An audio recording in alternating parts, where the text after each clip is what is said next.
Since we met you people 500 years ago, look at us. We've given everything. You are still taking. It's true. I mean, where will the whole Western world be without Africa? Our cocoa, our timber, our gold, our diamonds, our platinum, our whatever. Everything you are is us. I am not saying it, it's a fact.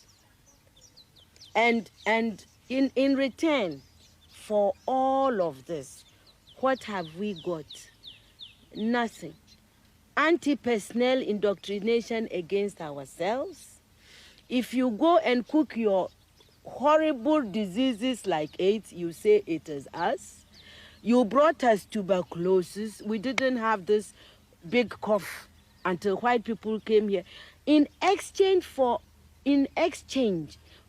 Africa giving Europe 500 solid years of our people, I mean not Europe, the Western world, of our human beings to work your canes, to dig your gold, to take in gold itself, diamond, I mean, you know, fish, peanuts, palm oil, everything. In exchange for that, we have got nothing. Nothing. And you know it. Nothing.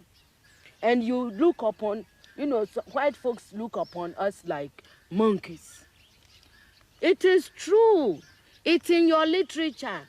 Hey, you know, some of your best thinkers have said this about us. Have you heard of all these Germans?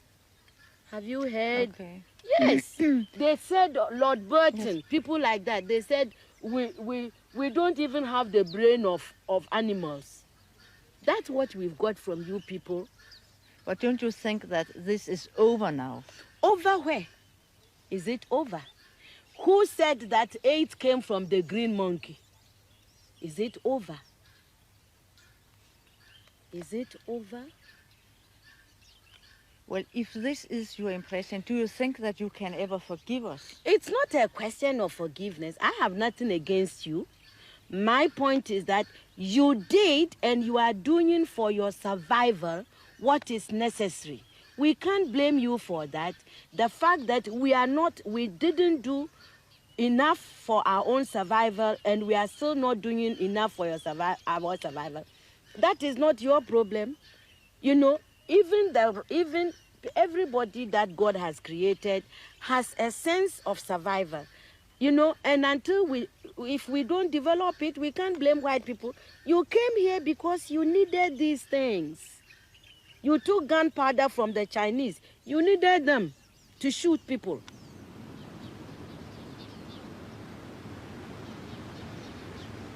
I think that for me and members of my family, Elmina Castle has got a very, very special significance because they tortured my father's father, my real grandfather, to death there by the colonial government. So for me, I mean, when people like me talk about colonization, neo-colonization, it's not just because one is being intellectually smart. You know, I mean, we have personal touches with it. I mean, I cannot forget that this happened to my grandfather.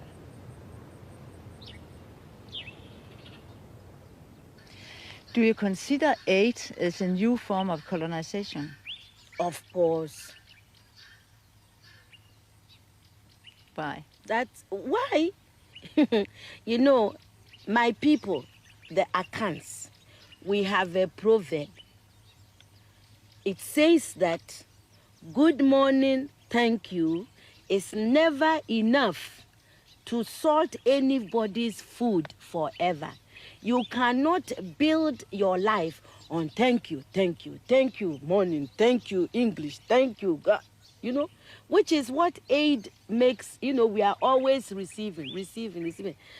Nobody, look, and I don't care who hears, nobody anywhere in this world is going to send you their best of anything.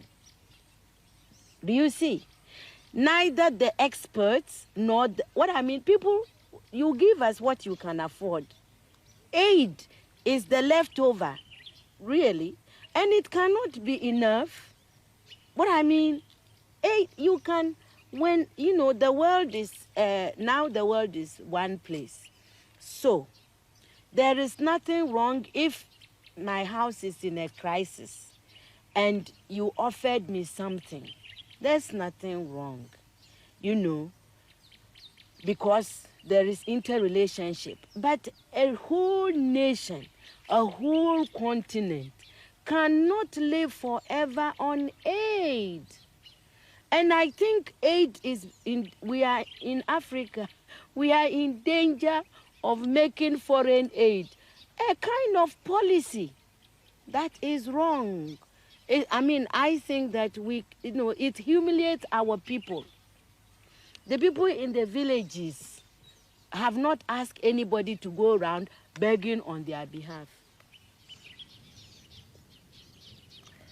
7 polemiske bøger er det blevet til. Det er skuespil, noveller, en roman, digte og fortællinger for børn. Alt skrevet på engelsk, som falder Aidoo lettest. Bøgerne er båret af en ægte indignation mod et hvert magtmisbrug. Hos kolonisterne, men ikke mindst hos hendes egne. Well, I'm being a writer, really. It is crazy. I mean, it is a very self-consuming kind of activity. You know, you sit in a room, you write, and you think that other people outside want to hear it. I mean, the tensions of, writing a book, it's tense. When you finish writing the book, you are tense because you wonder, how will the publishers and editors react to a book, to a story? Even when it's published, you wonder, why are they saying that my books are selling in Ghana, in Nigeria, in Sierra Leone, Botswana, Lesotho, even South Africa, Kenya, and I'm so poor. So all of these issues are part of the horror, real horror, of being a woman, a writer, an African. But you don't stop writing because of any of them. You just go on. Life is like that.